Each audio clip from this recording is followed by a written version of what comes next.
আসসালামু আলাইকুম গাইস, আজকে আপনাদের দেখাবো বৃষ্টির ভিতরে ঢাকা শহর দেখতে কেমন লাগে। ঠিক আছে, আজকে সারাদিনই বৃষ্টি। ঠিক আছে, আজকে আপনাদের দেখাবো যে বৃষ্টির দিনে ঢাকা শহর অবস্থা কেমন। প্রত্যেকটা অলিগলিতে আমাকে ভেদায় আর গ্রামাঞ্চলে তো আর বৃষ্টি হতে তো ঘুরতে দেখা গেছে আপনার বৃষ্টি হতে ভালো লাগে, উল্লাস ভালো লাগে। আর ঢাকা শহরে বৃষ্টি নামলে গলিতে গলিতে ছেলেমেয়েরা সুন্দরী করে মনে করেন বৃষ্টিতে ভরে থাকে।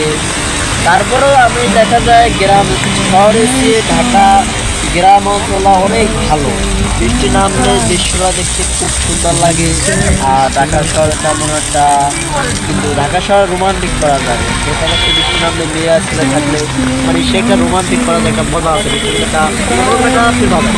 অবশ্যই গ্রামে পাওয়া যায়, তখন বলে থাকে। আর আমি যেমন আমি আপনার কাছে আপনাদের গ্রামে খুব সুন্দর বিয়ে করতে পারে, তার আনন্দ উপভোগ করা যায়। বাট আমি মনে করি শহরের চেয়ে গ্রাম সাথে করে ভালো। আর আপনারা যদি আমার মতামতে একমত হন তাহলে অবশ্যই আমাকে সাবস্ক্রাইব করবেন। আসসালামু আলাইকুম।